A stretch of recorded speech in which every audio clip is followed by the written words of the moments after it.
do it for the thrill, for the rush. I do it for the pain, for your touch. Well, I only. Within the renovation, we flipped the floor plan to create a natural flow throughout the wet rooms.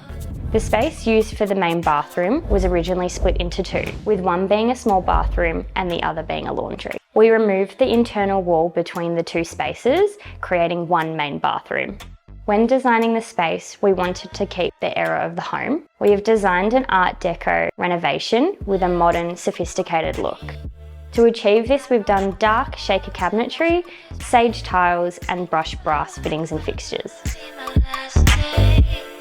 The new laundry is located where the bathroom once was. We've increased functionality by including plenty of bench space and lots of storage. The bathroom and laundry have a similar colour scheme. We wanted the spaces to work together without being too repetitive.